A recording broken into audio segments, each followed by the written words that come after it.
皆様定刻となりました。本日はお集まりいただきまして誠にありがとうございます。ギャラリーサンカイビが主催する、この文化サロンも第7回を今日迎えております。ご存知の方が多いと思いますけれども、ギャラリーサンカイビは日本を代表する牧唱画家の篠田東光さんや、フランスの著書ジャン・ジャンセン氏、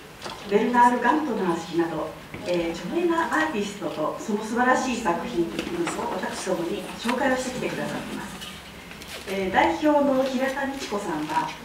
海外でのご経験も豊富で、世界各国の人々との人脈もあり、今回のような文化サロンの実現に立っております。彼女はとても洗練されたセンスの持ち主でもあって、流行にもとても敏感な、素敵な女性で、私も個人的にとても好きな女性なんですけれども、今日はとっても残念ながらですね、流行宣言が今日出されたにもかかわらず、それに先駆けてインフルエンザにかかってしまったということで、とても残念なんですが、本日はこちらに、来て皆様の前でご挨拶させていただくことができないということで、お詫びの言葉をお預かりしております。というわけで、本日は平田さん不在ですけれども、友人を代表しましてですね、私、西久保幸恵がピンチヒッターということで司会を務めさせていただきます。本日はどうぞよろしくお願い申し上げます。本日はですね、国際ジャーナリストのエモット氏をお招きし、緊迫した米朝関係において今後世界がどのように動くのか、また日本の未来はどうなるのか、ワイドスコープにお話を伺いますが、この後ご紹介させていただく原稿はですね、平田美智子さんがこの場でお話ししようと思って、考えておられたものをですね、私代読する形で、ご紹介させていただけたらと思います。早速ですけれども、エモット氏、ご経歴を少しご紹介させていただきます。ロンドンのご出身で、オックスフォード大学モードリンカレッジをご卒業です。1980年から英国の権威ある経済誌エコノミストに勤務され、ブリュッセル特派員を経て1983年に東京支局長として来日されました。その後1986年に帰国され、1993年には同誌の編集長にご就任されます。13年間の在任中、同誌の発行部数を50万部から110万部に倍増させ、数多のジャーナリズム賞を受賞されております。著書では日本のバブル崩壊を予言しベストセラーとなった「日はまた沈む」や「日はまた昇る」、アジア三国志などがございます。現在は国際ジャーナリストとしてフィナンシャル・タイムズ、日経新聞など記事の執筆やオックスフォード大学オールソールズカレッジの客員研究員として日本に関する著書を執筆中であられます。また東京大学の顧問や州立大学の客員教授もお務めになられております。続いて平田さんからのですね、メッセージもご紹介させていただきます。エモット氏とはノルウェーのローゼンダールという海と山に囲まれた美しい小さな村で2年前に偶然出会いました。私のその日記に素敵なご夫妻に出会ったこと、一期一会の妙理について書き記してあります。エモット氏がどのような方なのか、お恥ずかしい話、その時よく存じ上げませんでした。2回目に京都でお会いした日、普段読まない日経ビジネスを東京駅の売店で買い、新幹線の中で読んでいたら偶然エモット氏の記事が目に飛び込んできて、初めてこのようなお仕事をされている方なのだということを知りました。この辺は平田さんご存知の方は平田さんらしいなということだと思いますけれども、はい、そして本当に最近になってエモット氏は経団連や日経新聞社主催の講演会で引っ張りだこのすごいお方だということを知りました。昨年の春先にエモット氏にお会いして、アメリカの大統領選について誰が大統領になるのかエモット氏に伺ったところ、彼はトランプだと言っていました。当時日本のマスコミはトランプ氏など全く取り上げてはおらず、みんなヒラリーが次の大統領になるだろうと言っていた頃のことです。さて、この後ですね、エモットさんにお話を伺いますけれども、もう一つ、エモット氏の最近出版された著書「西洋の終わり世界の繁栄を取り戻すために」こちらのですね、宣伝をさせていただきます。こちらの本ですね、今日15冊ほどご用意しております。お値段2160円ございますので、後でサインを入れていただけるというお話をいただいておりますので、終わった後にですね、ぜひお申し出いただきたいというように思います。よろしくお願いいたします。最後にですね、質疑応答のお時間がございます。質疑応答のお時間も含めて、本日1時間半ほどのお時間をいただいて予定しておりますので、ご了承お願いいたします。昨今の世界を取り巻く環境は決して褒められる状態ではありません。日本だけ見ても原発の問題や北朝鮮の問題など難題が山積です。しかし、ただ怖がっていても何も解決になりません。まずは現状を知るというところから始めて、知ることによっていろいろな道が開けることを期待します。これが平田さんからのメッセージとしてお伝えさせていただきます。本日の通訳は横田佳代子さんにお願いいたします。それでは大変お待たせいたしました。さん、よろしくお願い申します。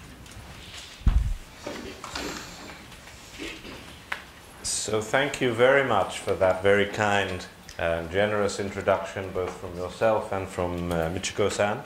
who I'm very sorry cannot be here today. はい、素晴らしいご紹介いただきましてありがとうございます。そして本日は平田さんご自身と、そして今司会の方ご自身からということでダブルでご紹介されたわけですけれども、本当に本日は平田さんとご一緒できず大変残念に思っております。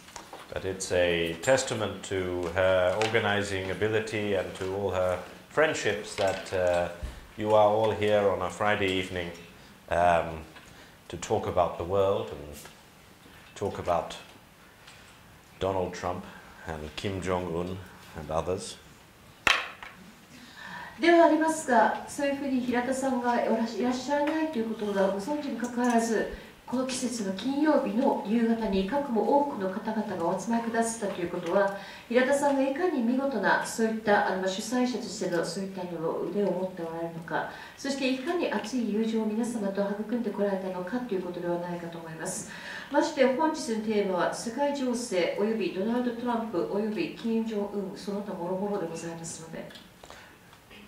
We are in a world, I think, of paradox and puzzle in which it's difficult as we watch the news every day, every week, to decide what should we pay most attention to. 今の世界情勢はどういうものかといったらば、やはりこれは矛盾と、そしてまた謎、そういったものに満ち溢れている、まさにパラドックス、そしてパズルに満ち溢れている状況ではないかと思います。毎日、毎週ニュースを見るたびに私たちは頭を抱えて、一体これをどう受け止めればよいのか、どう理解すればいいのかとひたすらに悩まされているわけです。This week was the biggest news that we have an improving world economy, according to the OECD, that we have, on any judgment, less violence happening in the world than in any decade since 1945, and so perhaps this is why one of the main pieces of news was violence between two Mongolian sumo wrestlers. で、今週のニュースはということで総括させていただきますと、OECD の発表によりますと、世界経済全体が今上昇気流に見せているのではないかという改善の兆しのニュース。そしてもう一つ、世界的に見て1945年以降のこの10年間においての暴力の勃発した状況というのは実は最も低かった、つまり一番暴力的ではなかった状況を私たちはこの10年間で経験しているということが指摘されていました。そのためでしょうか、やはりこの1週間の一番持ちきりになった皆さんの話題の中心は、蒙古出身の2人の力士の間の暴力沙汰になっていたというわけですけれども。But also this week we had North Korea's missile test, which was declared to be the final proof of their ability to hit the western coast of the United States. そしてもう一つ、今週ミサイル実験のその知らせがもたらされました。これは発表によりますと、アメリカの西海岸に対して攻撃を加えることができるというの最終的な証拠そのものであるというふうにされています。We also had the beginning of a trade attack by Donald Trump on China over allegations of subsidized exports, and we had a Donald Trump attack on my country, on Britain, by tweeting fake videos about Muslim violence and then attacking our Prime Minister when she criticized him for doing so. そして同じように今週出てきたニュースですけれども、トランプ大統領は中国に対し貿易戦争を仕掛けるその予兆、その最初の段階らしき動きが見られました。この時、トランプ大統領が指摘しているのは、中国が輸出についてこれ助成をしているのではないか、つまり補助を行っているのではないかということ、これを攻撃理由といいますか、批判の理由としています。それだけではなく、私自身の国、英国に対しても、トランプ大統領は攻撃、そして批判を加えています。まず最初にツイッターでトランプ大統領はでっち上げられたイスラム教徒により暴力という非常に問題のあるビデオなんですけれども、それをリツイートいたしました。そうすることによって拡散したのですけれども、そのことに対してイギリスのメイ首相が批判したところ、今度はメイ首相に対してさまざまな形でそういった批判と攻撃を加えるようになりました。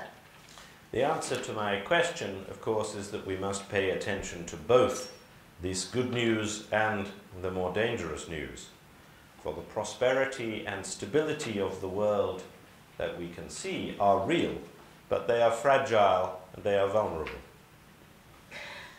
で冒頭で私が申し上げましたように、良いニュース、そしてまたこのようなさまざまないろいろと考えさせられてしまう良くないニュース、そちらの方に対してどちらに注意を傾けるべきかということの問題なんですけども、私はやはりこの両方に対して同じように私たちは意識すべきではないか、また注意していくべきではないかと思っております。それは私のお勧めするこの問いかけに対しての答えになります。と言いますのは、まず世界においての繁栄は実際に今出てきている実態のあるものであるけれども、依然としてまだ弱々しさがある、そのことは否めない事実です。Japan's situation nearby to Korea, but also as a major trading partner of both China and the United States, is especially vulnerable. また日本の置かれている状況はといったらば、朝鮮半島にほど近いその地理的な状況であるということと、それだけではなく中国、アメリカ両国にとって重要な貿易相手国であるということから、特にさまざまな意味でそういった危険性が迫りやすい状況にあるわけです。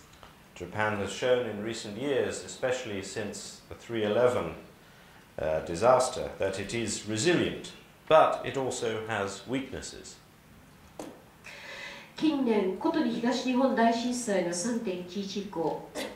日本は強靭な国であるということ、これを見事に見せてくださいました。でありますが、それとともに弱点というのもあります。Weaknesses about competitiveness, weaknesses because of the failure of incomes to rise, weaknesses because of inequality between growing inequality between different parts of the population, and the weakness because of Japan's inability to defend itself, to stand on its own feet. どういったところの弱さかといいますと、競争力、そこの点がまず挙げられます。それだけではなく、やはり所得水準がなかなか上がらない、これが上昇していないといったこと、そしてそれと同時に社会の中で広がっている格差、そういった貧富の差という問題、不平等の問題があります。そして自立したそういった防衛ということについては日本はそれをまた一つの弱点かと思います。This is why Prime Minister Abe has been the closest foreign leader to Donald Trump, despite Donald Trump being one of the biggest threats to Japan, because he is also one of the biggest dangers, one of the biggest protectors of the other danger, namely Kim Jong-un. でそういったことがあるからこそ、安倍総理はドナルド・トランプアメリカ大統領と最も近しい関係を作っているそういった指導者の一人となっています。というのも、ここのところで皮肉にも、実はこの日本にとって最も大きな危険を秘めているのが同じくトランプ大統領です。なぜかといえば、金正恩の実際の保護者で相当しているからです。So, my intention with this lecture is to try to make sense of this mixture of prosperity and fragility. ということで、本日いただいた時間のこの講演の中で、私はこのような繁栄と、そしてまたそういった脆弱さという言葉、あまり日頃使わないかもしれませんけども、この壊れやすさ、危うさ、そういった両方の点について考えていきたいと思います。So, I'm going to do three things.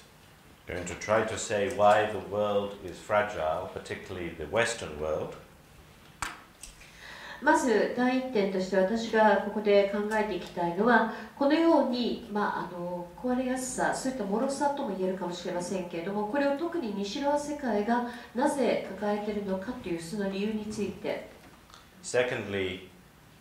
offer some thoughts about what might happen surrounding Korea, surrounding Donald Trump, surrounding also the other big issue, China.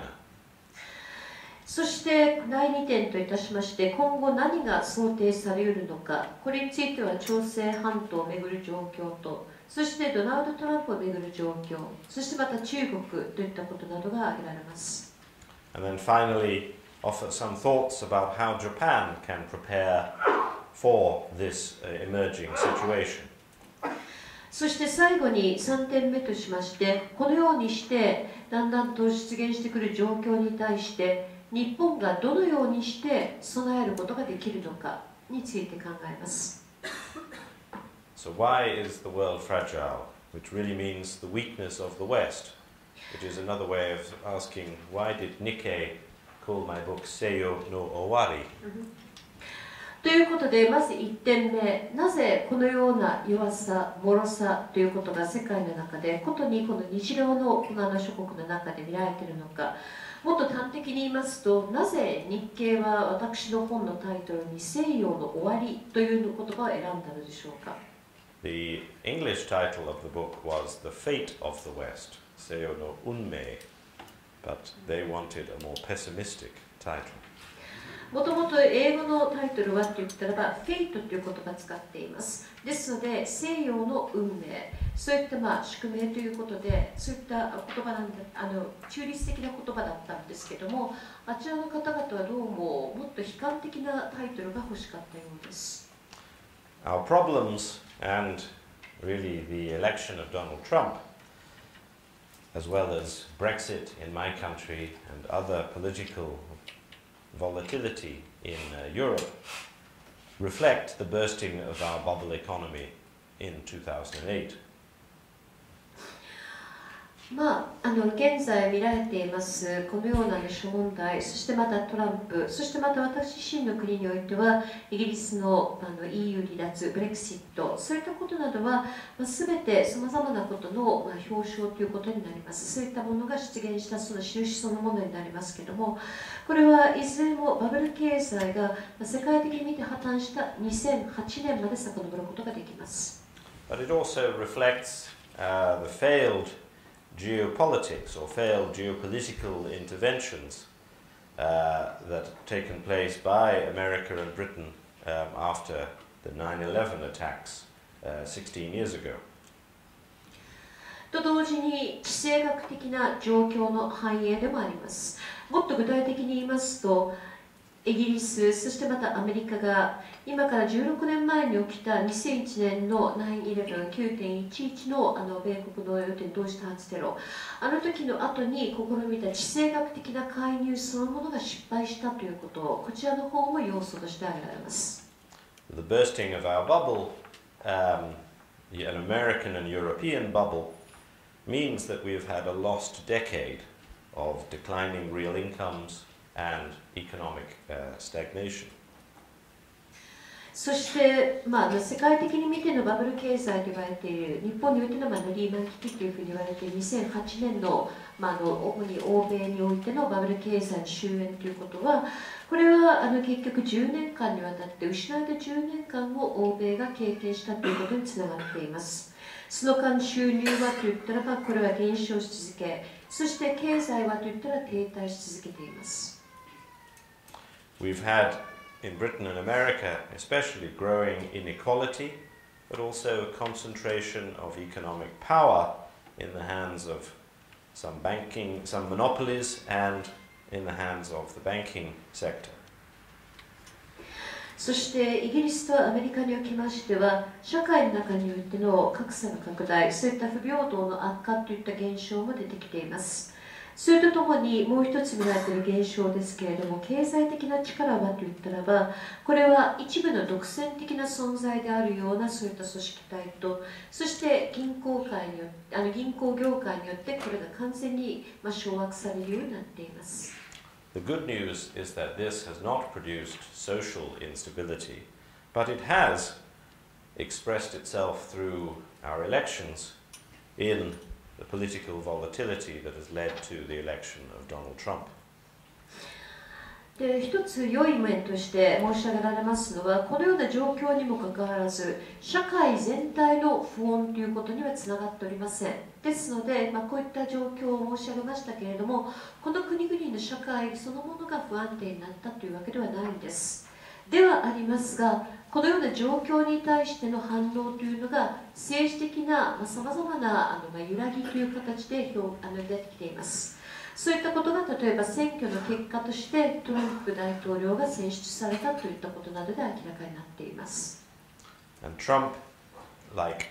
some populist parties in European countries, is someone who has been elected by questioning some of the basic sources of our prosperity in the past, particularly the openness of our societies to trade and immigration, and questioning the international network of law and security alliances that has been built by America over the past 70 years. そしてヨーロッパのいくつかの国々でポピュリズム、つまり大衆迎合型の指導者が選ばれていますけれども、彼ら同様にトランプ大統領も実は従来私たちの繁栄の基礎となっていたと思われていた、そういった常識とされていた事柄に対して疑問を投げかけるということ、それによって選挙で勝利を得ています。具体的に言いますと、社会そのものが開かれたものであり続けて、そして開かれた貿易関係、通商関係、あるいは移民についてもこれを広く受け入れていく、そういったことの常識に対して本当にそうなのかとトランプ大統領は問いただしていたわけです。それだけではなく、国際的なさまざまな法律、そして安全保障のこういったネットワークとして過去70年間においてアメリカが構築してきたこと、そういったことの常識そのものに対しても彼は疑問を投げかけたのです。So the big story in our times is the weakness of the West, and particularly that of the United States. But then, whenever there is such weakness, it has consequences in international affairs as other countries exploit that weakness. ですので現在、ニュース、そういった報道の中での本当のビッグストーリー、つまり一番大きな話題は何であるかといったらば、西側のこういった国々、もっと端的に言いますとアメリカが抱えているこういった弱さということになります。でありますが、このような状況が出てきますと、必ずそれの結果、そういった因果関係として出てくるのは、こういった弱さを逆手に取ろう、そういった機会を利用しようといったそういった向きの人々が出てきます。In Europe, that weakness has been exploited by Russia, in its efforts to regain control of Ukraine, country formerly part of the Soviet Union. ヨーロッパ地域におきましては、これはロシアによる行動によって見られています。つまり先ほど申し上げましたこういった弱さを利用しようとしたというそういった動きといたしまして、かつてソ連邦の一部であったウクライナをまたロシアのものとしようとしています。In the Middle East, it has led to the spreading civil wars and instability and even new wars between countries that has led to the flow of refugees across the Mediterranean into Europe. 中東地域におきましては各国におきましての内戦、そしてまたさまざまな不穏な状況、不安定、場合によっては国同士の戦争そのものにもつながってきています。その結果として大量の難民が地中海を越えてヨーロッパに向かうような状況が出てきています。In Asia, it has encouraged China to press faster at what it already wanted to do, namely expanding its military control of the South China Sea and the East China Sea. でアジア地域においては中国はもとより自分たちの構想として持っていたこと、それをスピードアップさせるといった現象としてこれが現れてきています。具体的に言いますと東シナ海、そしてまた南シナ海においての、彼らが持っているそういった覇権、そのコントロールする力をもっと強化していくということ、それを確かなものにしていくという動きとして現れています。And it has probably accelerated the effort by North Korea to build nuclear weapons and build especially the missile capability to use such nuclear weapons even faster than it was otherwise planning to do. そして北朝鮮においてはというが、これはおそらく彼らが元から持っていたその計画をさらに早めていく、前倒しにさせていくという形で核兵器の開発、そしてまたミサイルの開発計画についてこれをスピードアップさせるといったことになったかと思います。The result is that I think we should see our liberal democratic societies that I together call the West, including Japan, including Europe, including North America, as being at a kind of tipping point or turning point. そしてその結果どういう状況が出現しているかといいますと、これはリベラルな民主主義、そういった価値観を共有している西側世界とか西側諸国というふうに私、総じて呼んでましたけれども、例えば日本、ヨーロッパ、そしてまた北米の国々などを私と示唆していますが、こういった国々の置かれている状況自体がまさに転換点そのものを迎えかけています。The openness of our societies and the spirit of democratic equality that we have built together with the international network of law and agreements on trade and security are all still existing, still intact, but under threat. 今までに私たちがこのようにした理念の下で作ってきた開かれた社会、そして民主主義的な平等にあるこういった私たちの状況、そして国際的なさまざまな合意形成によって構築されてきた法体系、そしてまた通商の条約や協定、そして安全保障、そういったものは現存はしております。存在はいたしておりますけれども、それが脅かされる状況を今迎えています。They are under threat because of the pressure of inequality within our societies and the strains that have been put on public finances, particularly because of high public debt, thanks to the bursting of the bubble 10 years ago. でそういったことはなぜ出てきているかといいますと、私たちの社会における不平等、そしてもう一つが今から10年ほど前に起きました金融危機、そういった世界的な経済不安と経済危機によって引き起こされたさまざまな重い公的分野の債務によって公的分野の支出そのものについてもこれが逼迫している、そして大きな債務を抱えに至っているといった現象などが挙げられます。They are under threat by or from politicians who are seeking popularity through challenging those long-standing principles most of all Donald Trump, whose America First policy represents a form of active hostility to the very liberal international system that America created over the past 70 years. そして、こういった先ほど挙げたような状況がなぜ脅威にさらされているかの理由の一つといたしましては、人気取りを狙って長年にわたって私たちが構築してきたようなそういった理念、そういった理想、そういった考え方に基づいたあり方自体を、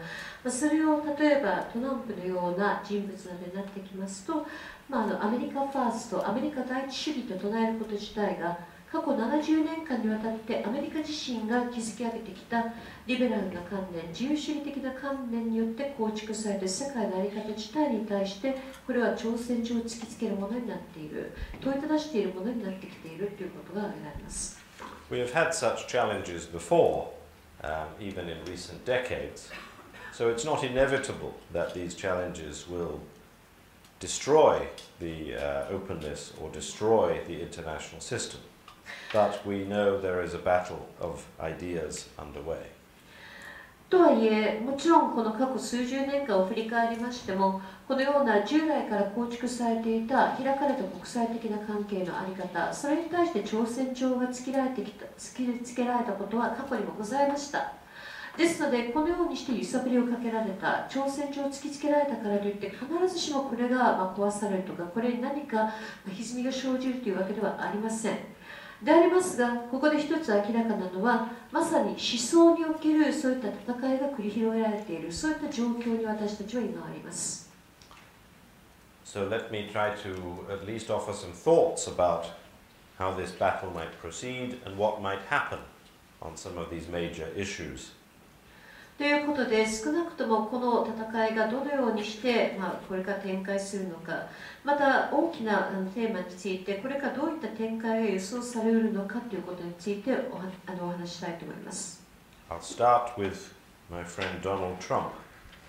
まずは我が友ドナルド・トランプから始めますか。He has always had just one ideology, and that is that he is hostile to open trade, believing that a trade surplus is a sign that you are being unfair, and a trade deficit is a sign that you are a victim of somebody else's criminal unfairness. 彼は以前から思想は一つしか持っていません。それは何かと言ったらば、開かれた貿易、開かれた通商関係に対して、そういった自由貿易に対して彼は反対であるというその考えだけです。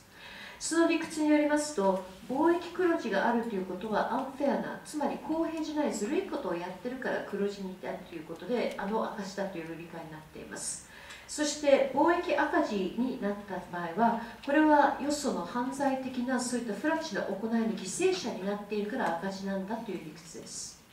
So far, however, he has not taken very strong action on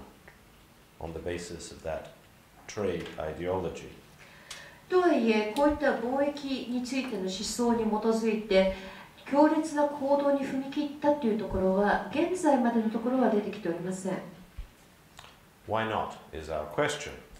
I think one reason is that the American economy has been growing quite well, and alongside that, American businesses have been lobbying him and his cabinet to avoid disruptive, hostile acts on trade. ならばなぜそういった行動に踏み切ってないのかという理由ですけれども、私の推測としては、まずアメリカの景気拡大が続いている、つまり経済が好調であるということ、これが理由の一つかとも思われます。もう一つ考えられるのは、アメリカの経済のリーダーたちが、かなり強烈なロビー活動、つまりさまざまな働きかけを大統領と大統領の政権の中の要人たちに対して行っているのではないかということを推測しています。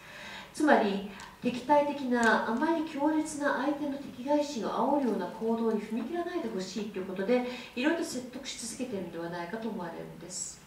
Meanwhile, he has been trying to get his first major legislative success through the Congress, and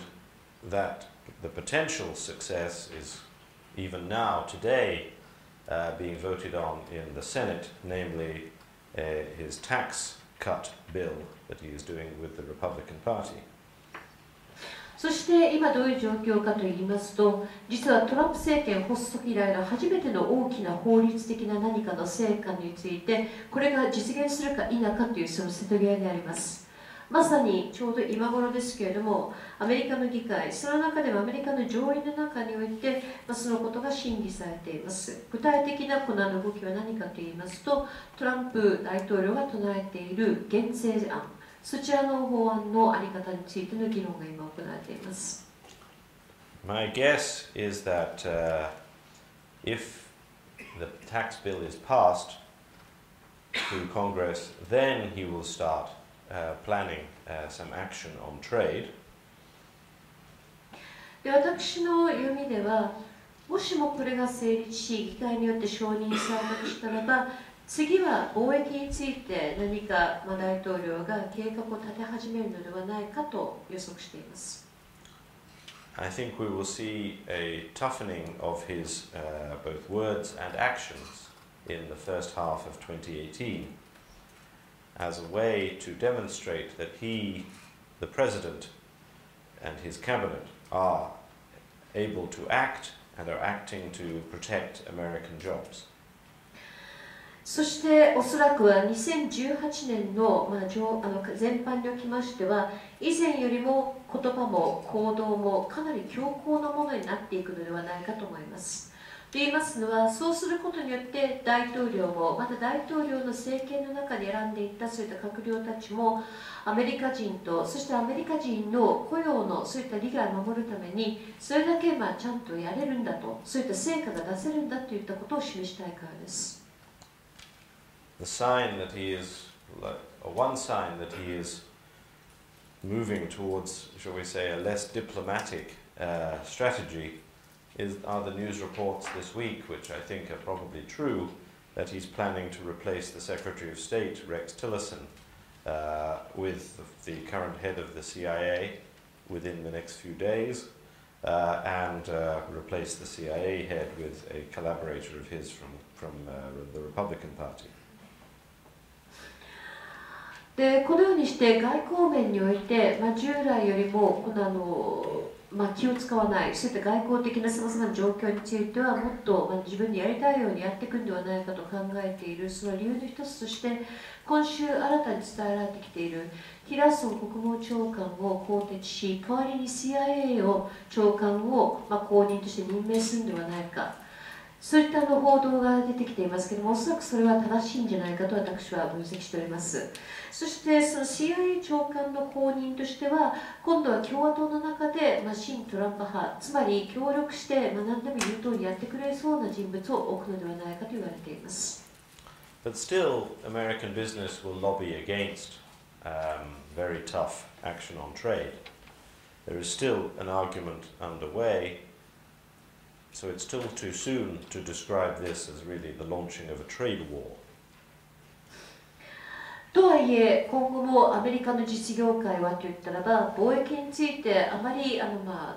極端なことはしないでほしいというロビー活動、そういった働きかけというのを強烈にし続けていくと思われます。そしてそういったことがすぐさま何らかの形で具体的な行動につながる、そしてそれまた非常に強烈な反発を買うようなものになるとは限りませんので、そういったことを申し上げたからといってすぐさま貿易戦争になるというわけではございません。I think that two factors need to be watched to be able to gauge the likelihood that he would really launch a full-fledged trade war.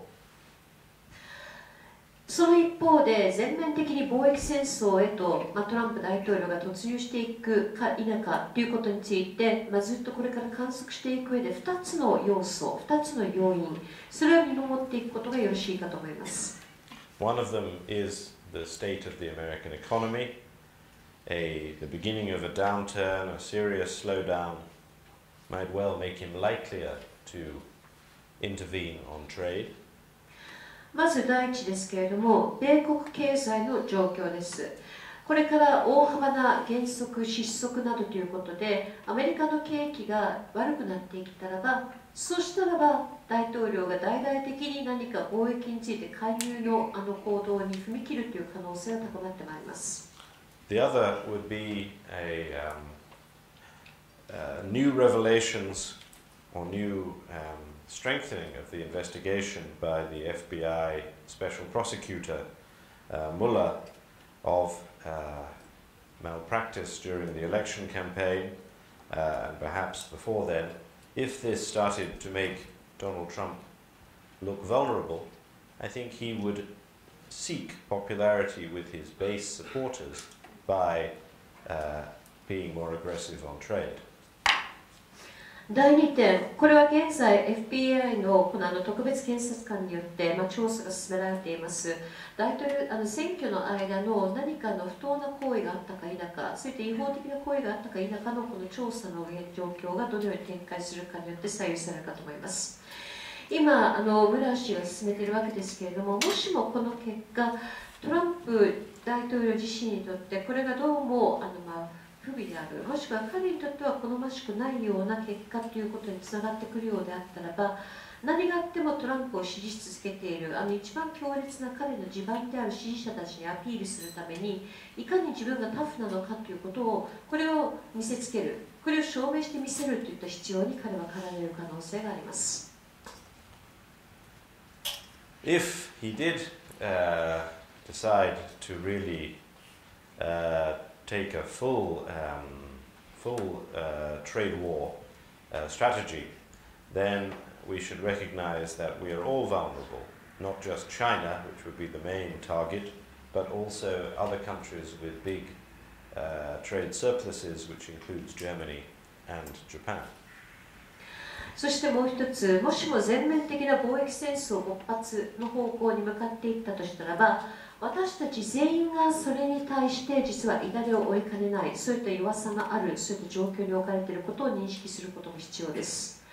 もちろん一番大きな攻撃対象となるターゲットとなるのは中国です。でも中国だけではなく他の国々、例えばドイツ、日本といったように黒字を抱えている国々なども皆同じようにして、そういった実際の何か被害を受けかねない状況に置かれています。But what about North Korea? What might happen there after its new missile test this week? では北朝鮮はどうなのか。ことに今週行われた新しい新型ミサイルの実験の後、今後国はどうなるのか。I think there are three possibilities. 3つの可能性があると思います。The first is a relatively benign scenario in which, having demonstrated its capabilities,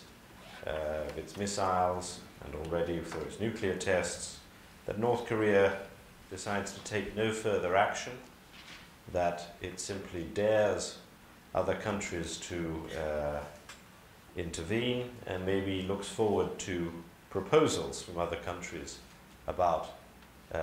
concessions that those countries seek to make to persuade it to be more peaceful. まず第一の可能性、これは比較的穏当とも言えるようなものではないかと思います。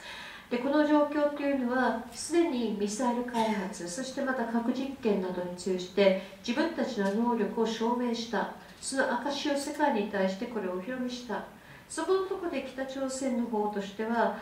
一旦そこで納得をし、それ以上の行動に踏み切らないといった状況ということを私は今言わんとしています。その場合には、よそからの介入に対してはもちろんこれ目を光らせ続けるけれども、他の国々からこういったことはいかがでしょうかといろんな条件とか譲歩など持ちかけられたらば、それと話をしましょう、それと向き合いましょうといった姿勢を見せる。これが一番目に挙げている比較的穏当、相対的に見て穏当と言えるかと思われるかと思います。That would be really a continuation of the current situation. But there is a second possibility which is more dangerous, which results from increased activity by both North Korea with its missiles and with its other military exercises, and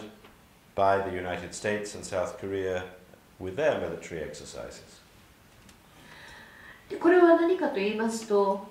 端的に言いますと、今の状況がそのまま続いていくということとも言えるわけです。でありますが、2つ目の状況というのは、これはやや危険含み、もう少し危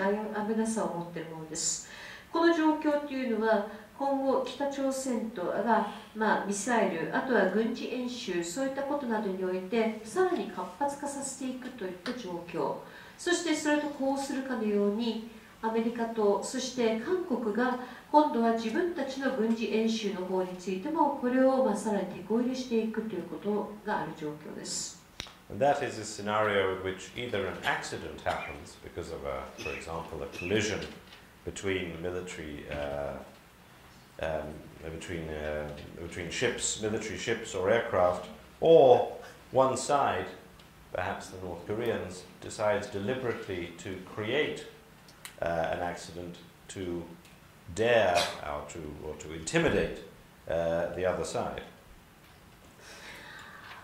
でそういった状況になっていきますと、事故が発生するという可能性もそれだけ高まってくるわけです。具体的に言いますと、例えばこの演習中にあっての航空、空でもしくは海においての衝突の事故が勃発するという可能性もありますし、また場合によっては、例えばの話ですけれども、意図的にそういった事故を引き起こしていく、そして相手に対して、これ以上やる気があるかどうかという、その覚悟のほどを試すといったような、そういった脅しを仕掛けるといったことが、北朝鮮などの行動から出てくる可能性もあり得ます。And such a scenario could, I think, or I fear, quickly escalate towards an actual military conflict, including even the potential use of nuclear weapons. でこのようなシナリオでありましたらば、私は、これを本当に恐れてるんですけども、事故が実際の武力衝突につながり、そしてそれが本当の紛争につながってくることもあり得る。場合によっては核兵器の使用ということも、これもあり得るかもしれないこととして考慮する必要があるかもしれないと、そのように恐れております。This may not seem a rational thing for either side to do, but then the events that led to the First World War in Europe did not reflect rational decision making either. They reflected miscalculation. という話をいたしますと、これはどちらサイドにとっても全く真逆に合わない、つまり理屈に合わない非合理的なものではないかと思われるかもしれません。ではありますが、ヨーロッパにおいての第一次世界大戦に向かっていった状況を振り返りましても、これは合理的な判断の結果、勃発した戦争ではなく、さまざまな誤算の連続の結果、あの戦争につながっています。Both sides, the Americans and the North Koreans at present, appear to believe that aggressive, noisy acts serve to intimidate the other side. And that is quite a dangerous situation for us to be in.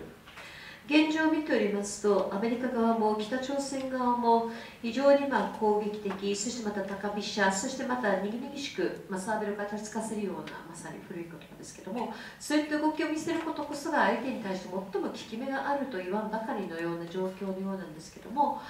そういった考え方というのは極めて危険だということが、今の状況の中で申せます。Which leads to the third scenario, which is a scenario in which, thanks to the increased danger of actual conflict, and particularly nuclear conflict, the Chinese military decides it needs to act in order to stabilize the situation. そしてもう一つ、この状況の展開の中で、特にこの核という要素が絡んできているこの状況の中で、中国が状況の安定化を図るために行動に踏み切らなくてはならないと考えうる、そういったシナリオがあり得ます。It's clear that China does not want to intervene. 中国は介入したくない。このことは明らかです。And it's clear that the North Koreans definitely do not want the Chinese to intervene. そして北朝鮮側としては中国には絶対に介入してほしくない。それはごめんだということは、これは非常にはっきりとしています。But I think things could develop into a situation in which China would decide that it was that the course of the least risk or the least bad course would be a military intervention, which it might seek to do with the assistance of American intelligence. ではありますが、今後の想定される状況すべてを見ていきますと、こういった可能性もあり得るのではないかということを申し上げているわけです。つまり中国が冷戦状況全部を見ていった上で、結局介入が一番最終的にはみんなのためによって、状況の安定化のためにとって、これが取れる道であるというふうに判断されるということもあり得ます。でこうする場合におきましては、例えばアメリカの、諜報で集められたそういった情報などが、これが下敷きになって活用されるということもあり得ます。Clearly, such an intervention has the potential for leading to a very damaging war, but equally, it is possible that such an intervention might be quite successful because of the superiority of forces of China over North Korea. でこのような介入が実際に起きたとしたらば、もちろんこれは非常に大きな痛手、そして痛みを与えていく戦争につながっていくという可能性もあります。でありますが、それと同時にあまりにも巨大な軍事力のこの格差がありますので、中国対北朝鮮になりますと、この介入が実を結ぶ、つまり成功を収めるということもあり得ます。And a Chinese proposition to North Korea could be attractive to some parts of the Korean army, namely a proposition that China would in future protect North Korea against American attack, that it would place North Korea under their nuclear umbrella, put it into a status that would be in effect equal to that of South Korea under American protection. そしてもう一つ、こういった状況を睨んだ上で中国が出し得る提案としては、例えば次のようなことなどは考えられるかと思います。ちょうどアメリカが今後、何らかの攻撃やら何やらを仕掛けたとしても、これから中国が北朝鮮を守ってやる、そして中国の核の傘の中で守ってやる、つまりほとんど韓国対アメリカの関係に相当するような関係を中国が北朝鮮に対して提案するとしたらば、これは北朝鮮の軍の一部にとってこれは受け入れやすいどころか魅力的なものとすら映るかもしれません。The point of emphasizing this is not to predict it, but rather to say that this possibility in this case would lead to a quite sudden change in the strategic balance in Northeast Asia if it were successful. でこういうことを申し上げているのは、こうなりますよという予言ではありません。これはあくまでもこういうこともあり得るかもしれないということについてちゃんと考えておきましょうということを申し上げています。そしてそのようにこうなり得るかもしれないということを測っていきますと、最終的に北東アジアにおいてのセキュリティバランス、つまり安全保障や軍事力のこの従来の枠組みというのが大きく変わることになります。Japan could wake up one morning to find that China had gained substantial strategic control over the Korean peninsula, that it had gained the chance of opening military bases in North Korea, including on the Pacific coast, and that America's position in the region had suddenly and dramatically declined. ある日いきなり起きてみたらば、日本の皆さんが全く気づかないうちに、例えばこういったシナリオが実現した場合には、中国が戦略的な足場、そういった共闘法、朝鮮半島にいきなり築いた。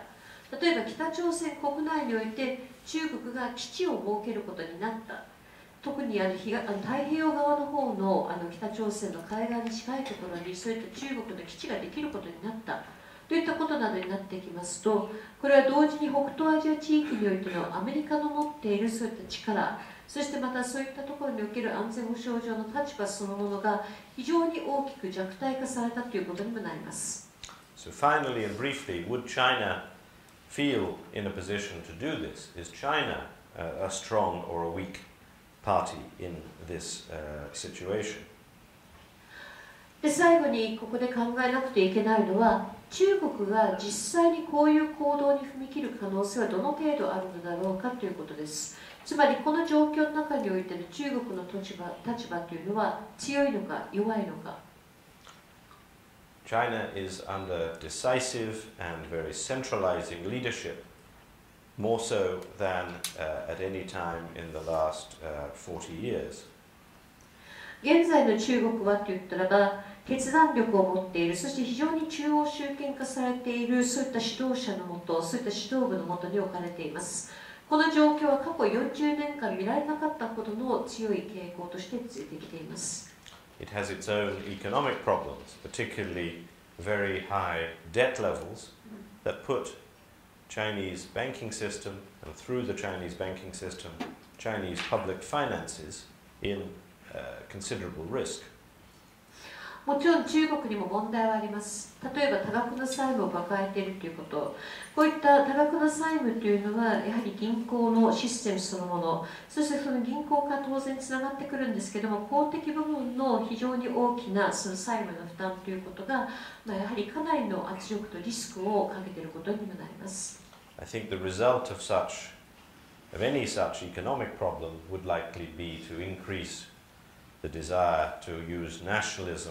to strengthen the power of the Communist Party and to protect its status. So I think the likely future trend is a continued growth of Chinese nationalism in the region. でもしも経済においてそれが少しでも、息切れが見られる、もしくはその変化が見られるということになってきたらば、私の読みではおそらくナショナリズムに頼る、そしてそれによって共産党の力、そしてその栄光と、そしてまた国としてのその立場自体をさらに強化していくという道を選ぶだろうと思っています。従いまして私の予測では今後も中国は基本的にナショナリズムの高まり、そしてそれの強化というのが見られるのではないかと考えています。Overall, I think it's already clear that the big beneficiary of America's current mixture of weakness and unreliable behavior is China. そしてもう一つ、現在アメリカが見せている、弱さ、それと全く予測がつかないという、そういった本当にくるくる目まぐるしく変わっていくこの状況、これが混在しているこの今のアメリカの在り方から一番大きな利益を実は受けているのは中国だということは間違いないと思います。It is China because other countries will feel the need to get closer to China as a form of protection. It is China because America's relative withdrawal from leadership gives China more freedom of maneuver in politics and in economic affairs. なぜ中国とそういうふうに申し上げているかといいますと、やはり他の国々にとりましては、アメリカがこのようにして頼れない状況になってきますと、じゃあ中国に守ってもらいたいということで、中国に対して、これから保護者的な目を向けていく、そして守られたいといったそういった、姿勢を見せていくことになってきます。あともう一つ、アメリカが従来のリーダーシップの役割から後退する、つまりこの従来ほど強烈なリーダーシップではなくなっていくということは、それだけ中国がいろいろと動いていくためにゆとり、そういった場所が出てくるということになってきます。経済であれ、他の分野であれ、中国が自分の在り方、自分の主張や指導力というのを発揮できる場が出てきました。So last portion, how can Japan prepare in the face of what I've described? ということで最後に今私がご説明してきた、お話ししてきたこの状況の中で日本はいかにして備えていくことができるのかですけれども。Number one answer, and the most important answer, is that Japan needs to get economically stronger. まず第一点、最も重要な点ですけれども、日本は経済的にもっと強力にならなくてはならないということです。This really means that the so-called third arrow of Abenomics, the growth-oriented reforms that he's promised often but has never yet delivered, needs to be fired. 具体的に言いますと、アベノミクスの第3の矢、つまり成長のための改革、このことにつきましては、幾度も総理は口にされていますけれども、まだこの第3の矢を放ってくださっていません。これを放っていただきたい。これを放ってはならないということを意味しています。That is partly about pro-competition deregulation, and stronger antitrust enforcement, but it's also substantially an agenda requiring reform of labour laws. でこれは重要な要素といたしましては、競争力、規制緩和、そしてまた独禁の行われる状況に対してもっとこれをきちんと強化していくということ、そういったこともありますけれども、それと同時に一部のところでありますけれども、労働法の関係、そちらの方についての改正をも意味しています。Labour law needs to be reformed because the current division into 60% of workers being under regular permanent contracts and 40% now on part-time irregular contracts means that 40% has weak incomes, low ability to spend money on consumption, and very little training or education being given by their employers. なぜ改正が必要かといいますと、現在の正規、非正規、つまり正社員とそしてパート、フリーター、そういった人たちへの大きく分かれているこの分離の状況です。6割ぐらいがそういった正規社員で、4割ぐらいが非正規ということは、非正規である、そういったパートタイムなどといった状況に置かれているということは、低収入、可処分所得が少ないということから消費する力も弱い、そして雇用主から実はほとんど教育訓練を受ける機会を得ていないということにもなります。What is needed is a labor contract that permits employees to have protection especially with rights to compensation if dismissal is essential. でここで必要なのは何かと言いますと、労働者を守っていく、つまりこの場合には雇用されているかは従業員を守っていくためのそういった労働の契約関係の在り方ということになります。でこの場合には例えば解雇された時においてはきちんとそれなりのものが支払われるといったようなそういった労働者の在り方、従業員の在り方を守っていくための改正が私に言われていることです。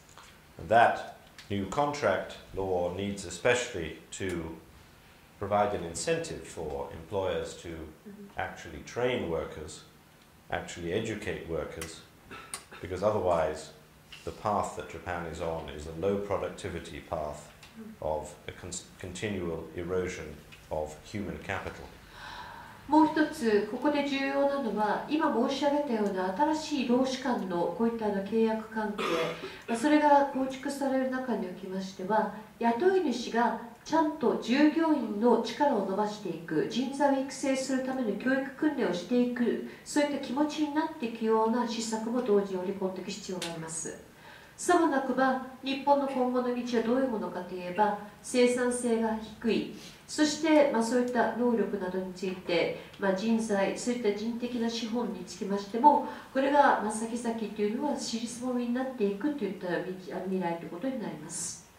Such a reform of labor law would potentially unlock or enable the use of the more productive use of the most underused, most discouraged part of the labor market, which is women. そしてこのような労働法の改正、そしてまた労働的なそういった政策の改正というのは何を意味するかといいますと、現状まで日本の労働人口の中で一番やる気をそがれ、そして一番こういった活躍する機会を与えられていない女性の可能性を切り開いていくための鍵となり得ます。I'm a firm believer in the idea that a major part of the answer to the question of how prosperous Japan will be over the next 10 or 15 years is the question of whether women will be playing a bigger, more productive part in employment and in professional life. 私自身は今後の日本の10年、15年の中において本当に繁栄し、そしてまたさらに成長し続けていくことができるかどうか、日本の場合のこの鍵になっていくのは、女性が本当の花形として、そしてまたこの主体として活躍する機会がどれくらいこれから出てくるのかということによって決定されると考えています。For that to happen, big companies would need to be changing their employment policies, their human resources policies. They are already under pressure of corporate governance reform, and I think necessity is likely to lead companies to embrace such women-friendly reforms. でこういうことを強く信じていますけれども、それを実現させるために必要なのはやはり大企業自体が変わっていくということです。大企業が従来から持っているこの従業員の雇用、もしくは人材育成についての諸々のその方針やそういった政策自体を変えていく。そしてもう一つ、やはり企業の中においてのガバナンスの在り方、つまり企業の中においての企業行動などの統括して基本理念などの在り方からましても、こういった改革が必要であるといった状況が出てきていますし、あとは人材の問題、そういった人手の問題から言っても、これは必ず必要になっていく改革かと思います。Alongside such economic strength, Japan, I think, needs to prepare by building further its own alliances and relationships independent of the United States or alongside that with the United States, which I mean particularly with South Korea, with other countries in Asia and with European countries. そしてこういった経済力と並走するような形で、日本は従来のアメリカとの間のこういった関係に加えまして、独自の日本の他の国々との間の関係構築に乗り出していくべきです。具体的に言いますと、韓国、アジアの他の国々、ヨーロッパの諸国などとの間で、今までアメリカとの間で育んできた関係と似たような、そういった国際的な関係を構築されるべきです。Already on trade, good progress is being made in this way, particularly with the Japan-European Union Economic Partnership Agreement that's nearly complete, and the also nearly complete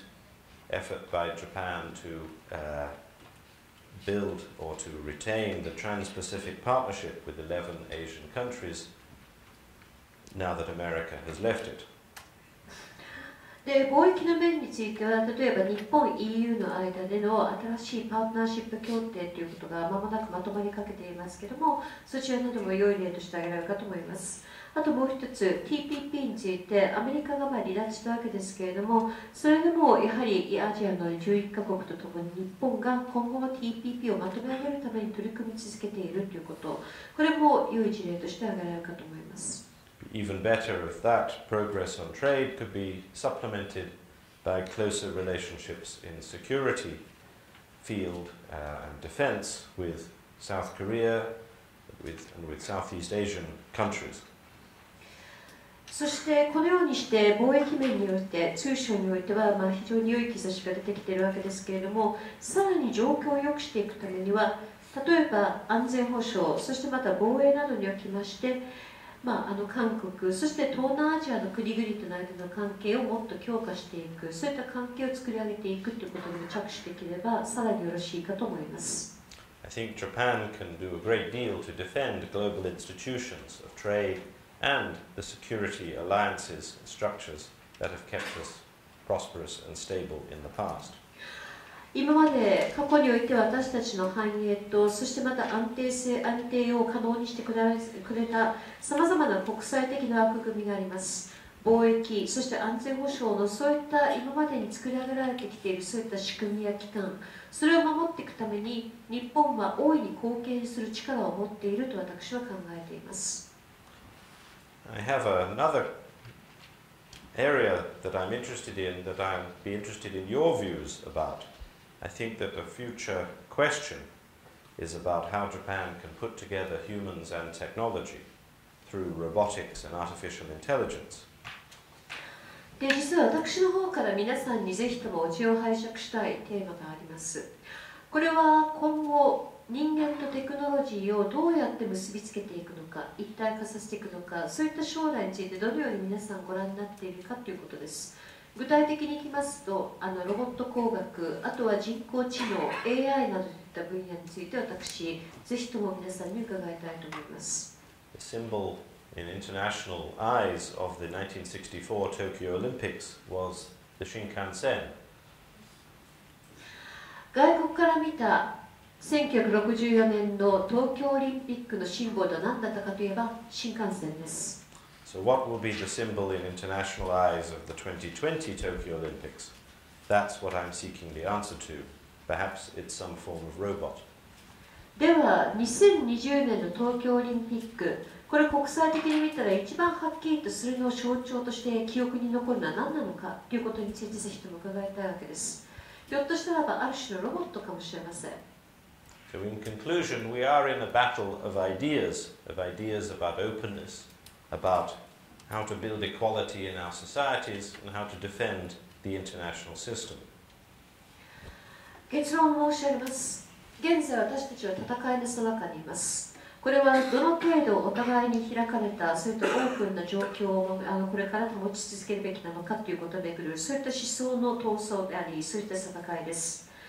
平等性について、そしてまたこれからどうやってそういった今までに私たちが構築してきた、そういった国際的な仕組みや枠組み、そういったことをどこまで守り抜けるのかということをめぐる、そういった思想の上での戦いなんです。We are at a time of great dangers, but also of great opportunities in the economy and in technology. そして今の時代というのは大きな危険にもあふれていますけれども、同時にさまざまな大きなチャンスも私たちの周りにあるんです。これは経済の中で、そしてまたテクノロジーの中において見られます。We need to win the battle of ideas, to win the argument in order to seize and exploit and enjoy those opportunities. そして私たちはこの思想の闘争、この思想の戦いの中において勝利を確かにしなくてはなりません。そうするのはなぜかといえば、そう勝利を収めることによって私たちはそのようなチャンスを自分たちのものとし、そういった機会を生かすことができるようになるからです。Thank you very much for listening this evening, ladies and gentlemen. ご清聴感謝いたします。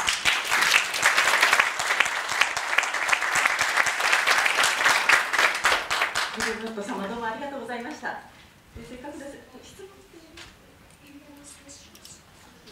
Please, if anyone would もしもご質問ありましたらマイクをお持ちいたしますので、 questions or contributions. ご意見でも結構でございますし。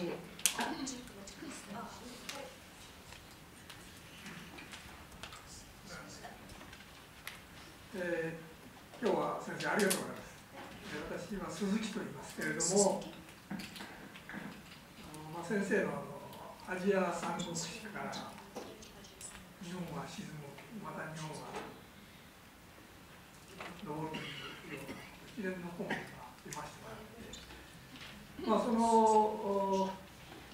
そういう中で、日経ビジネスでは先生のこの「賢人の警告」という連載ですかね、話して勉強させてもらってありがとうございます。今日も先生の話聞いてて緊張してました。ずっとすごい話で怖い話というか、そういう中で2、3質問させていただきます。先生がアジアの三国志で書かれている中で、明るい見通しと暗い見通しとアジア全体において、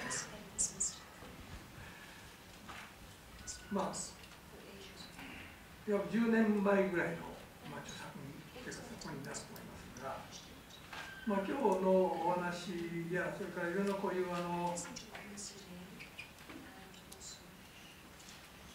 先生のこういうご意見というかアドバイスとかいろいろとでお読みしていると、全体的には暗い方向に行ってるんじゃないかと思うんですけども、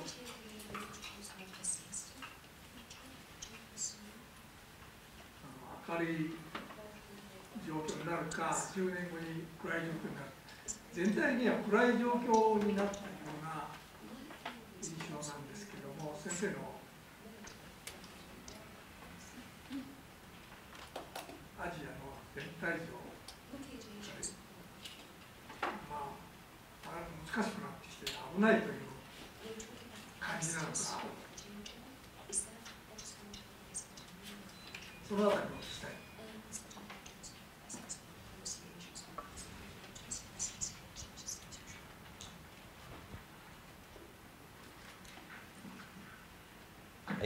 My feeling, you got it. Oh, good. Oh, well done. Good.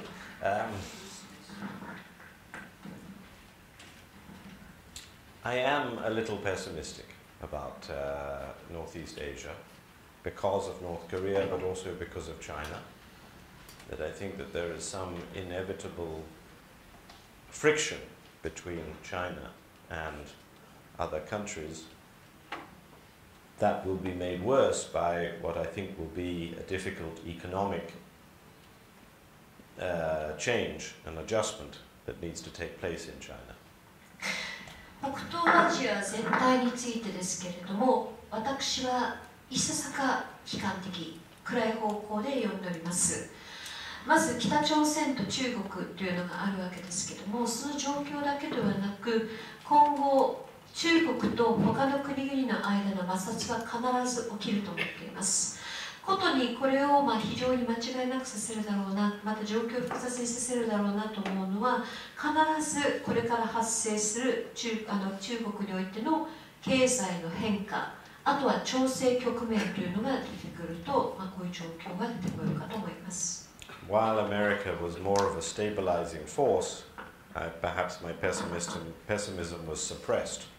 But now that it is in doubt, I have to accept that the pessimistic scenarios have become a bit more likely. アメリカがもう少し安定化させる要因だったときは、私の悲観主義というのもある程度抑え込むことができました。ですけど、必ずしもそうとは言い難いような状況がここのところ出てきておりますので、そうなってきますと、私の持っていたこの暗い方の読み、悲観的な見通しというのが、ややここのところでむくむくと頭をもたげてきているというわけです。But let us not be too pessimistic. None of us can forecast the future, but understanding the dangers is one way to try to make it likelier that we might avoid them. でありますけれども、あまりにもこれからダメだということで悲観的になってはいけないと思っています。まず、誰も将来を予言することができない、そういった未来が分かる人はいません。ただ、ここで言えるのは、どういうところに危険性があるのかを理解するということは、すなわち未来に対してそれだけちゃんと備えられるということにつながっていきます。ありがとうございます。Thank you. ありがとうございました。その関連もう一つだけ、最後先生。Okay, we must have some other questions. Yeah, please. これ、日本全体というか、日本全体というか、私たちにですね、非常に大事なアドバイスをいただきました。で、その中心になるのは、経済力を強化すると。で、これはアベノミクスから始まって、今私も企業を経営している方ですけれども、先ほどの先生のアドバイスを日本の政治、政府、企業は受け取ってやれそうもないような気もするんですけども、これやらないと大変なことになるような。だから政治に責任を負わせる気はないですけれども、アベノミクスというか、安倍さんの政策は私も正しいと思ってるんですけど、実際推進できるんだろうかという先生のご意見、ご検察をお聞きしたいなと。はい。Well, I think that the missing part of Abenomics that's most important, which also is something companies are responsible for, is to do with the use and development of Japan's greatest resource, which is human beings, of human capital. アベノミクスで従来欠けていたこと、そしてこれは、最も重要な問題であり、そして実は企業の皆さんも今までこれを、見過ごすようにしてきた、これ目を向けないようにしてきたということは何かというと、日本の最大の資産である、資源である人材というのをちゃんと生かしきれてない、生かそうとしてこなかったという、それが問題だと思っています。The most negative trend for the long term is that companies are spending less and less money on training and education of their workers. まず長期的に見て一番のマイナスの一つの要因として今までにずっと変わってき状況が移り変わってきているものは何かといいますと、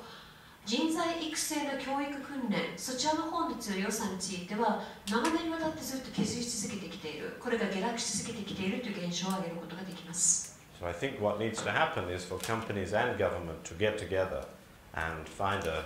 solution to both the labor law situation, the use of women who are very a human capital that is very used, and to work out how best to invest in educational institutions, both universities and schools. ですからぜひともやっていただきたいのは、企業とそしてまた政府が一緒に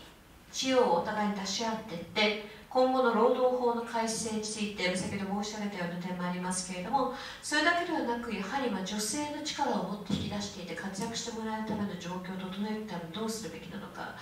やはり女性というのも日本の人材の中であまりにも生かしきれてないどころか全く活用されていないといったそういったくくりの一つとして挙げられますけれども、もう一つ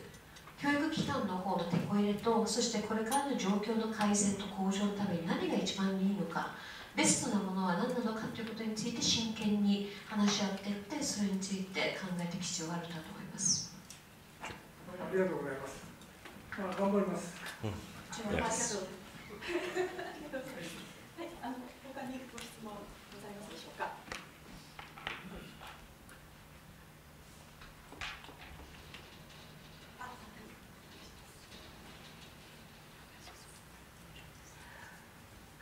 非常に興味深い話どうもありがとうございました。非常に最後におっしゃったのが、そのイデオロギーというか思想の戦いに勝たなければいけないということでしたけど、それ一番とても大変なところだと思うんですが、どうしたらいいんでしょうか。もちろん本当に難しいと思うんですけれども、例えばどんなことをお考えでしょうか。It is difficult.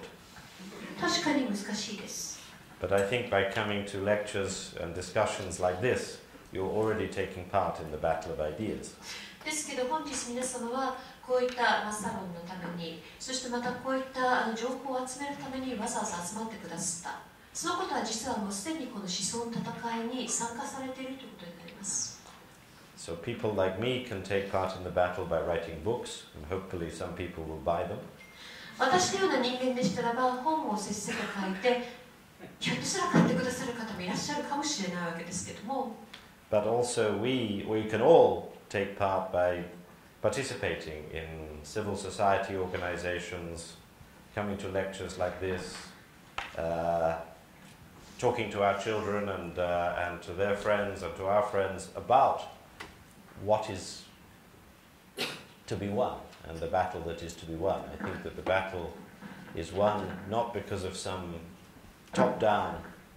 leadership, but mainly because of the wisdom from all of us below. で具体的にできることは何かといったらば、例えば近くの、市民社会という言葉を使いますけども、このお役所じゃなくて市民の中で、そういった町の中で作られているいろんないろんな自発的な任意団体だとか、そういった組織だとか、そういうことに関わるというのも一つの可能性です。あとはご自身のお友達だけではなく、お子さんやお子さんのお友達ともこういったことについてどう思うのか、どうすれば今までのこういったあり方を守っていくことができるのか、そういったこともこういった思想の戦いにおいて、お力を借りることができるということにつながります。このような集まりに参加されるということもそうなってきます。で私は非常によく思ってるんですけども、こういった変化っていうのは上から無理やり社会全体を変えるということによって出てくる効果よりも、むしろそのトップの指導者じゃなく、私たち一般の人たちが持っているそういった英知こそが一番力強い動きにつながるのではないか、またうねりになるのではないかと思っています。So I think we all have voices in our particular fields, whichever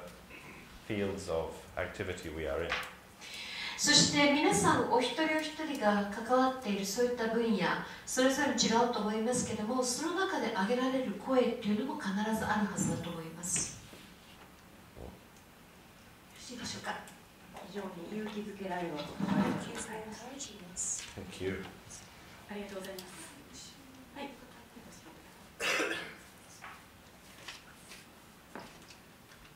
Enjoyed your talk. Thank you very much. If Donald Trump were to invite you to the White House and ask for your advice on how to defuse the current tensions with North Korea, and how to set things going forward on a better footing, what would you say to him? もしもトランプ大統領からホワイトハウスに招待されて、もしも今の北朝鮮状況とそれをめぐるこの緊張関係の緊張を緩和させていくためにどうすればいいのか、今後の進め方とすればどうすればいいのかと、そういうふうにして、うちを拝借したいというふうに懇願されたとしたらば、江本さんどういうふうにお答えになりますかっていう問いです。Fortunately, this is not an invitation I'm expecting any day now. まず幸いにも私の場合にはこういった招待状が近々のうちに来る可能性ははっきり言って全くございません。But I think the resolution of this situation requires some acceptance on both sides that technology and capability cannot be uninvented, that North Korea will have a nuclear capability for the long term. でありますが、この状況自体を踏まえて今後何をすべきかということのまず第一歩として、どちら側も一旦作られた技術だとか一旦出来上がってしまったものはなかったことにはできないよということです。つまり北朝鮮がそういった技術を持ったということは厳然たる事実であって、これをなかったことを発明しませんでしたということはできません。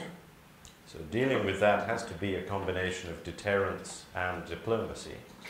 ということで、ここで2つの D が出てきます。ディテレンスというのは抑止力、そしてもう一つがディプロマシー、外交力です。And the problem that we've been seeing so far has been really created by the fact that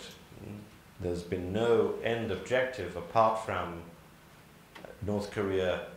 giving up its nuclear weapons, and yet we all know that this will never happen.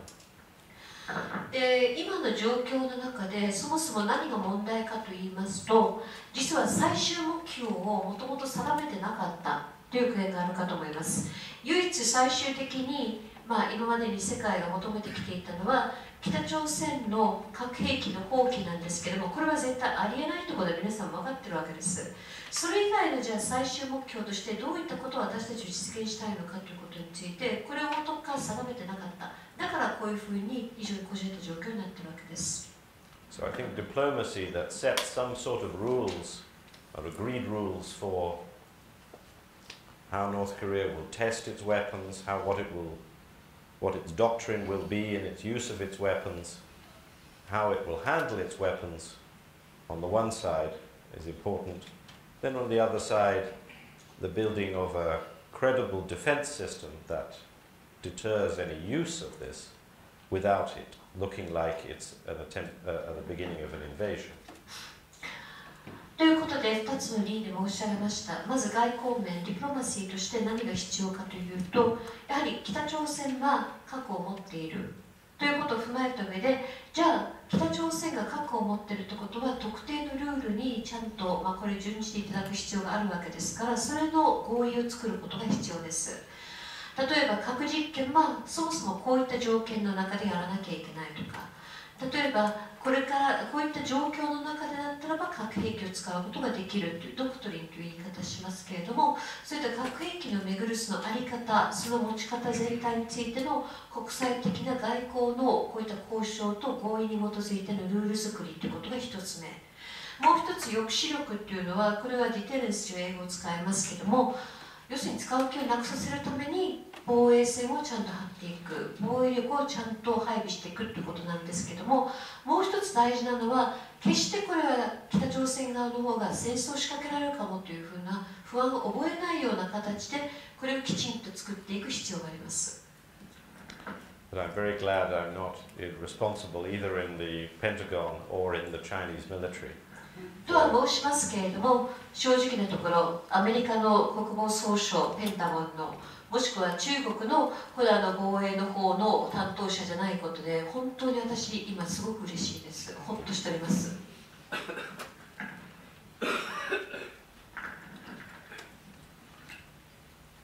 ろしいでしょうか。ありがとうございます。それでは、あってもOkay, そうですか。もしご質問、あとラストもう一つございましたらよろしいでしょうか。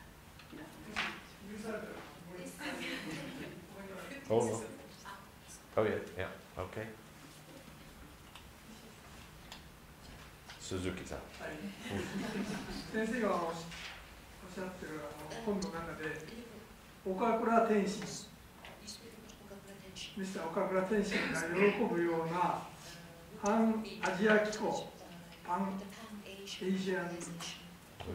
これはもう夢のまた夢でしょうか。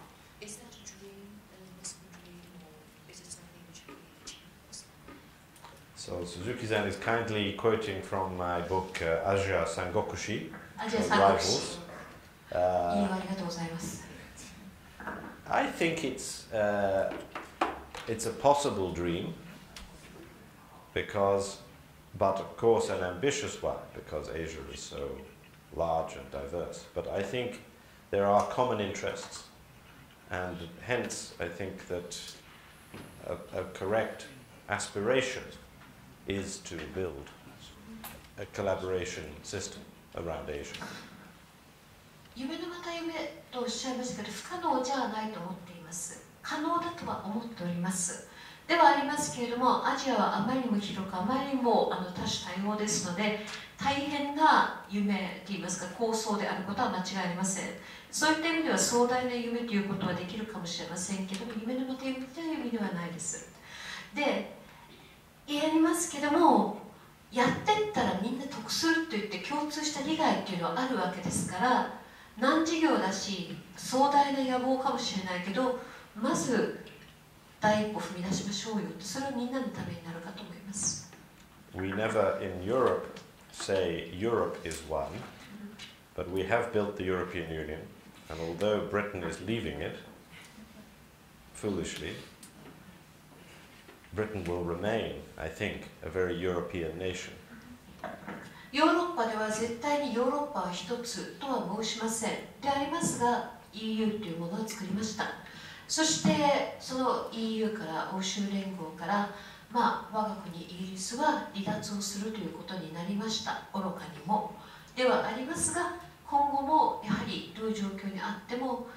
イギリスはヨーロッパの国の一つである。そういった意味ではこのヨーロッパ的な理念の中で一環であるわけです。Thank you. And thank you to everybody for 皆様ありがとうございました。Thank you. ありがとうございます。皆様からゆっくりとですね、お時間をいただいて、今日お話をいただきました。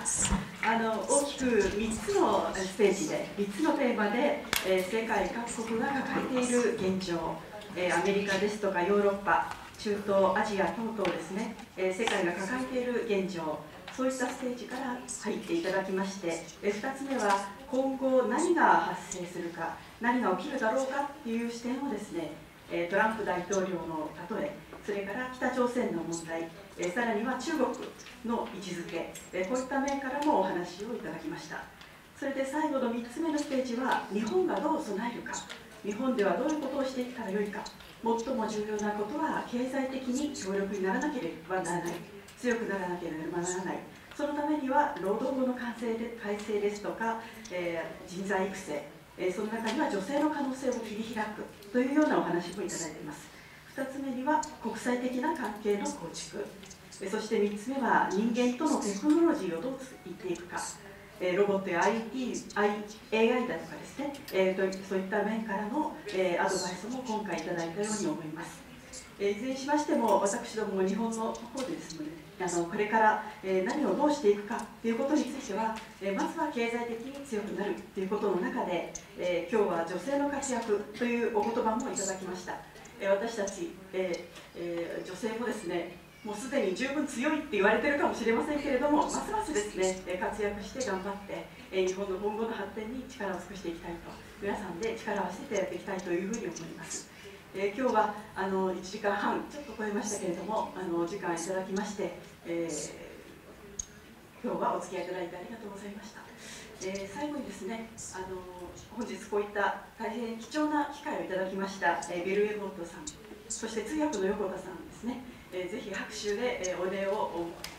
表したいと思います。